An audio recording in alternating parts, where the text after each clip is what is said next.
que adora? Da escola Professor Afonso Neves. Eu errei. É a Escola Estadual Professor Afonso Neves.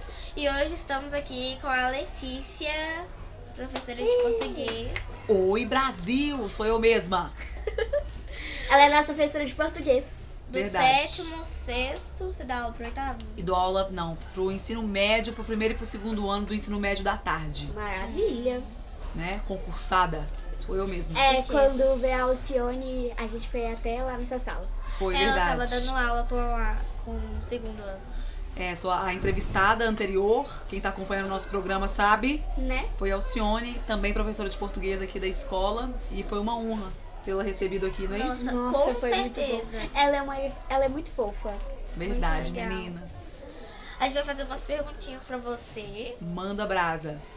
Tá, a primeira pergunta, você já tinha me respondido. É difícil ser atriz e professora tudo ao mesmo tempo, assim? Qual? Excelente pergunta, Karine. Olha, não é fácil, né? Porque são duas carreiras que exigem uma entrega muito grande, né? A docência e a atuação, se você não tá de corpo presente inteira para aquilo que você faz, você não consegue seguir adiante, né? Só que eu não penso em abrir mão de nenhuma das duas, porque fazem parte do meu sonho, do meu desejo de trabalho, né? Então, assim, é muito desafiador, mas eu acho que nos dias de hoje a gente não tem muito essa escolha de seguir um caminho só e achar que eu vou seguir nessa profissão e vou ficar só com ela. Eu acho que a contemporaneidade exige isso da gente, né? Então a gente é muito dinâmico, a gente é muito múltiplo e como é o meu sonho, eu não penso em abrir mão, não. Você é fantasia de palhaço, né? Aham. Aí, tipo assim, você já foi em hospital pra alguma coisa, já se apresentou em outros lugares?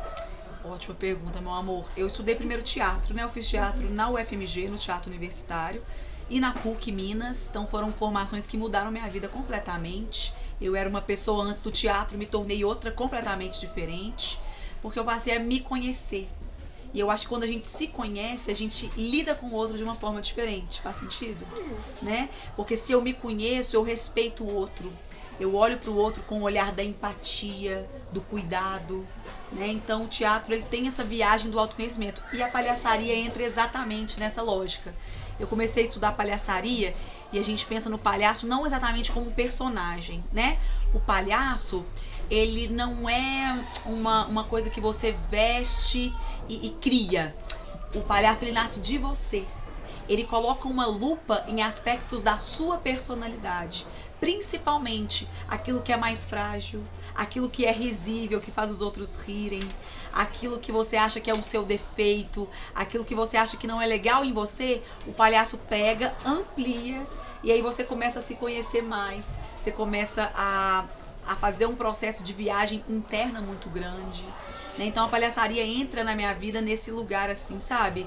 Eu me conheci, eu botei pra fora o que havia de mais engraçado na minha personalidade, de mais vulnerável, as vergonhas que eu tinha, né? E criei a minha palhaça de nome Aurélia.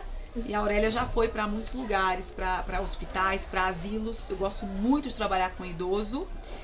E pra rua. O palhaço ele só existe nessa relação. Se não tiver plateia, não tem palhaço. Nossa, que legal. Do seu primeiro teatro, da sua primeira performance, você mudaria alguma coisa? Muita coisa assim, de expressão e tal? Que pergunta maravilhosa! Eu fechei o olho na hora que você falou, lembrei da minha primeira performance no teatro mesmo, já estudando teatro, né? Por isso que a importância da escola, né, gente? Isso que está acontecendo aqui agora, inclusive, é maravilhoso, porque vocês podem estar experimentando o sonho de vocês, aquilo que vai ser uma profissão no futuro para vocês. O jornalismo, quem sabe? Eu estou identificando isso em vocês. E para mim, a minha primeira experiência na escola, no teatro foi na escola. Eu fui Julieta, do Romeu e Julieta. Nossa. Foi a coisa mais linda que já me aconteceu. Nono ano. Eu tava no nono ano. Nunca vou esquecer nem do cheiro desse dia. Eu lembro de tudo.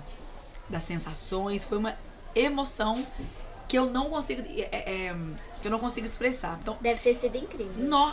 Essa parte não mudaria nada. Mas a minha primeira atuação na escola de teatro, em 2013, na PUC, Eu tenho muita vergonha dela, inclusive. É feio falar isso, né? Mas Você não acho que mudaria deveria as ser coisas? assim, mas eu mudaria. Eu era muito. Eu me julgava muito. Então eu ia pra cena, no lugar de eu experimentar o personagem, me arriscar, eu ficava me julgando internamente. Ficava assim, não, isso tá horrível. E o tá teatro não ruim. funciona desse jeito. Porque se o teatro é a arte do encontro, e se eu preciso expressar pra plateia o que eu tô sentindo, pra transmitir a ideia daquele personagem, se internamente eu tô me boicotando, É, que eu aí consigo- vai dar ruim lá na frente. Você não consegue demonstrar. né? Então eu me lembro disso, eu mudaria isso. Mas tem coisa que é só a maturidade, né? De 2013 pra cá, quantos anos? Sem fazer conta não, sou professor de português. Pera, É. 13, 14, 2013. 15, 16, 17, 18, 19, 20, 21, 22, 10 anos. 10 anos, quase 10 anos. 10 anos é muita coisa pra pensar, né? É, eu mudei muito desde lá. Ai, mas quem que você era nesse teatro, assim? Ah, o personagem? Ah, o texto era interessantíssimo, chamava O Canto de Gregório. E é um personagem. A gente fazia o mesmo personagem a turma inteira. Isso no teatro chama coringagem. É o coringa. Quando a peça tem, por exemplo, 1 ou 2 personagens e há um grupo grande pra fazer, a gente vai trocando, cada hora um vai fazendo o mesmo personagem. Ah, tá. E é uma peça- Uma cena tá de manhã, aí é você, e aí à noite é outra pessoa. Perfeito, Dora, exatamente isso. E aí foi muito legal, uma peça muito instigante, que ela fala de questões filosóficas, assim, sabe? Existencialistas. O Gregório era um cara que viajava muito e ele vai visitar vários personagens, vários intelectuais, os filósofos gregos, o que os filósofos gregos têm para nos ensinar. E aí é um cara muito inquieto, assim, com a vida, com o mundo. E muito legal. É, Eu eu tenho já uma fiz pergunta teatro. também. Qual que foi a peça que você mais gostou de fazer? Chama O Boi e o Burro no Caminho de Belém. É um infantil. Eu me descobri muito nesse lugar também do infantil, sabe? Eu gosto muito de criança. Eu gosto das duas pontas, de criança e de idoso. Eu acho que a criança e o idoso têm muito para ensinar pra gente, porque eles estão em 2 momentos da vida muito diferentes, mas que são únicos, né? Que dá A pra criança, mostrar. não é? A criança descobrindo o mundo pela primeira vez. E o encantamento da criança com o mundo me fascina. E o idoso, depois de já ter vivido tanto, Conta ele tem várias muito o que histórias. dizer, não tem? Nossa. Então eu Nossa amo. Senhora. E esse do O Boi e o Burro no Caminho de Belém é de criança, é um infantil, o texto de Maria Clara Machado. E independente de religião, ele não trabalha nessa lógica da religião, mas ele fala do acontecimento do Natal. Dessa mitologia que envolve o nascimento de Cristo, mas numa linguagem não religiosa, uma linguagem de ensinar pra gente essa história que é Jesus nascendo. O que esse momento tem pra nos ensinar? E não é a história narrada por personagens, sei lá, bíblicos, um homem, uma mulher, ou Maria, não. São o boi e o burro que contam. Então são a simplicidade dos animais contando. Então os animais começam assim, eles acordam e falam, mas hoje tá tudo tão diferente hoje, o que tá acontecendo e tal. Alguma coisa vai acontecer. Aí de repente é o Salvador que vai nascer ali naquele estábulo, naquele lugar simples, né? Um lugar que não acontecia nada. É o lugar que vai receber o Salvador. Nossa. Entendeu? Então eu Muito amei doido. fazer esse espetáculo, eu me senti muito inteira. E eu não me julgava tanto, né? Ao contrário da minha primeira experiência no teatro, que eu ficava me boicotando, pensando que eu era ruim, ou que eu devia fazer isso ou aquilo. 10 anos depois, né? Que foi ano passado, quase 10 anos depois eu... né? Mas assim, eu ainda não sou a atriz que eu gostaria de ser, não. Sei que crescer mais. Ah, todo dia. Né? É, porque cada dia é uma nova experiência pra você. Exatamente. Com as crônicas, você já quis escrever uma crônica sobre a sua vida, assim? Demais. É interessante que elas estão perguntando da crônica, né, meninas? Porque foi uma inquietação que a gente teve em sala. Inclusive, o 7º ano, que é a sala delas, criou um e-book com a ajuda do professor Fábio Militão, né, o nosso editor, curador, tudo quanto há. E a gente fez esse livro de crônicas. Então, vocês estão me perguntando, né? Eu tenho muita vontade de escrever. Quer dizer, eu escrevo algumas coisas, mas eu tenho um pouco de vergonha de mostrar. Ainda tô naquela fase, não sou escritora. Mas eu gosto de escrever, porque eu gosto de me expressar. Eu acho que a palavra é o que a gente tem, né? A nossa língua é muito poderosa, é nosso instrumento de trabalho, é a nossa forma de comunicação. Então, eu tenho vontade de escrever, quem sabe, uma crônica sobre peripécias teatrais. Nossa, seria... Não é legal? Crônica... Que eu lembro que a crônica tem essa coisa, né? De pegar, às vezes, um evento cotidiano, um evento simples lá do teatro que eu vivi, pra eu poder refletir em cima dele? Sim. Quem sabe? Vocês querem me dar isso para casa pra eu fazer? Ah, eu Quanto que quero. vai valer? Vou falar igual vocês. Quanto que vale? Experiência. Ah, adorei. Ótimo. Pode deixar que eu vou fazer. Eu tô pensando aqui, mas olha. Podemos dizer, com a profissão de professora de português, você já quis ser professora de matemática, geografia ou sempre foi português? Matemática jamais, sou péssima. Vocês viram que eu não dei conta de fazer a conta. Eu sou péssima, nunca fui muito boa em matemática. História eu já quis muito. Eu amo história. Eu falo muito de história porque eu acho que história é a chave mestra. A história do Brasil, do mundo, nos ajuda a entender o presente. Faz sentido, não faz? Sim, faz. Quem não conhece um passado, como é que Tem vai o presente. Ué, como é que vai fazer um Como que vai presente ou um explicar o futuro? presente? Né? Eu gosto muito de língua portuguesa, tá, gente? Eu vivo sempre me inquieta com isso. Os meus colegas aqui da escola sabem que eu falo disso todos os dias, que é um jeito de ensinar a língua portuguesa menos chato, Entediante. menos maçante, entediante. Não, é porque Né? é cansativo, porque são muitas coisas pra memorizar. O currículo de português ele é muito extenso, né? E a nossa língua, eu acho que a gente tem que pensar jeitos melhores. Então, esse é o meu desafio na docência. Dizem que a nossa língua é uma das mais difíceis de aprender. Eu acredito que sim, sabe, Dora? Por causa da complexidade da nossa gramática. Só que é a nossa língua natural. Então, como é que a gente vai ficar achando chata e ruim a nossa língua? Nossa própria língua. Né? Exatamente. Então, a gente tem que dar um jeito de mudar isso, né? Você queria dar aula além do sexto, sétimo e primeiro e segundo ano? Olha, eu tô fazendo pedagogia, então acho que sim, né?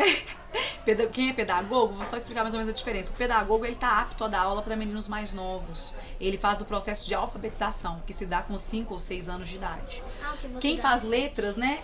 Quem faz letras dá aula de 6º ano em diante, tá? Então eu tenho sim interesse em mexer com criança. Eu acho o processo de aquisição da linguagem fantástico. Tem nada mais lindo que eu acho que é menino inventando hipótese de ler, criando hipóteses para leitura. É lindo, adoro. E tenho interesse de atuar com criança. É um universo que eu falei mais cedo antes, né? Eu adoro mexer com criança. Meu Deus do céu. Quando eu comecei a ler, tipo, eu não sabia ler. Eu ficava assim, eu formava umas palavras que não existiam. Aí eu agora, meu Deus, o que eu falava? Mas Então, a minha madrinha, que é minha tia também, ela é professora. Ou seja, eu aprendi a ler muito rápido. Que ela sempre me ensinou a ler, escrever, fazer conta, letra cursiva. Quando eu aprendi, eu não estava entendendo nada. Porque ela dava aula, só que já fazia um tempo já que ela dava aula. E eu falava, tia, eu não vou conseguir, eu não consigo. Ela pegava livro do 6º ano e falava, você vai aprender. Aí eu fui lá e aprendi na marra. Eu acho lindo. Essa fase pra mim é linda. A descoberta da linguagem, né? Da palavra. É muito bonito. E a palavra é o que a gente tem, né? Então eu acho que eu sou uma curiosa da linguagem. Tanto é que eu tô na arte, né? A arte é uma linguagem, É verdade. né? É uma forma legítima de linguagem, de transmitir um pensamento, uma ideia, um sentimento, né? Acho que a gente nasceu também pra isso, pra se comunicar. se tivesse... Tô dando meio que um spoiler aqui, mas se tivesse um clube de teatro aqui na escola, você ia assim, propor a dar aula, assim? Com certeza. Nossa, Com certeza. já tô Eu dando- adoraria essa ideia. Porque aí, olha só, eu tô dando uma aula de teatro no 1º ano, porque agora com a nova reforma do ensino Sim, médio, eu já vi você dando. não é? Aí tem eletivas que são pra isso. Só que a turma inteira tem de fazer, eles não têm opção de não fazer. E o teatro não funciona muito assim, não. Né? O teatro tem que ser um desejo, né? Eu quero envolver. Então, se eu arranjo aqui na escola um grupo de alunos que vão me procurar com esse desejo, aí é igual ensinar o peixe a nadar, não precisa não. Só jogar na água que ele já sabe fazer sozinho. Eu vou adorar. Trocando em miúdos, tá? Perfeito, então. Eu já fiz teatro. Teatro eu fiz no 4º ou no 3º ano? Olha, eu nunca fiz teatro, mas quando eu fazia balé, a gente tinha meio que interpretar com as coisas também. Com certeza tem que interpretar. Eu já fiz balé, aula de bateria. O teatro aconteceu. eu era do terceiro ou quarto B ou eu era do C. Aí a professora do A precisava, era o sítio do Pica-Pau Amarelo, e precisava de uma vovó. E eu tinha um óculosinho de vovó. Aí pegou assim, vai a Karine. Dona Benta, não é? Eu acho que é. A vozinha. E aí eu e minha amiga, que era da mesma sala, eu fui a vovó e ela foi a que cozinhava. Cozinhava nossa. Tia Anastácia. Isso. A Manu, sabe a Manu do set? Aham. Ela foi a Narizinho. Aí as meninas apresentaram, todas as meninas da sala dela apresentaram uma coreografia, mas a principal de Narizinho era ela. O Monteiro Lobato era o menino da sala deles, o Bernardo. Nossa, ele interpretou muito bem. Ele fez umas perguntinhas pra gente e tal. Nossa, foi muito legal. E eu fiz outro na minha igreja. Outro teatro na minha igreja que eu não lembro agora. Eu acho incrível pra vocês não esquecem da experiência, né? O teatro marca muito nesse sentido. Eu acho que o teatro tem que entrar, inclusive, como currículo, como matéria obrigatória de escola. Com certeza. Eu acho que seria incrível, no sentido de, ainda que a pessoa não queira ser ator ou atriz. Mas ela consegue se soltar, se expressar. Exatamente, né? Porque, tipo assim, tem escrever, tem atuar, tem tudo que você quer. E o espírito de coletividade, né, gente? Sim, o povo fica mais O mundo tá precisando disso, não tá, não? Tá, principalmente nossa sala. Acho que todas, o mundo inteiro. Eu quero só falar uma oração. Será que eu posso falar a oração do teatro? Pode. Não é uma oração, não tem nada de cunho religioso, mas é o que a gente fala em cena antes de entrar. A gente segura na mão do colega e diz assim: eu seguro a sua mão na minha. Falem comigo. Eu seguro sua mão na minha. Para que juntos possamos fazer. Para que juntos possamos fazer. Aquilo que eu não posso. Aquilo que eu não posso. Aquilo que eu não quero. Aquilo que eu não quero. Aquilo que eu não consigo fazer sozinha. Aquilo que eu não consigo fazer sozinha. Teatro. Ai, gente, Lindo, que lindo, né? Porque Porque você diz pro outro: eu preciso de você. Eu acho que você já fez isso com a gente. Isso. Antes de entrar a gente fez um trabalho de Elza Soares, você ainda não tava na escola, Karine. A gente falou isso. Foi no Dia das Mulheres. Aí a gente entrou lá pela rampa. Mas então, é isso. Espero que vocês tenham gostado. E segue lá no Instagram. E se inscreva aqui no canal da escola. E agradecemos bastante a sua compreensão aqui. Ai, que lindas, que orgulho das minhas jornalistas. Olha o coraçãozinho que vocês me ensinaram a terminar assim, ó. Beijo. Cortou?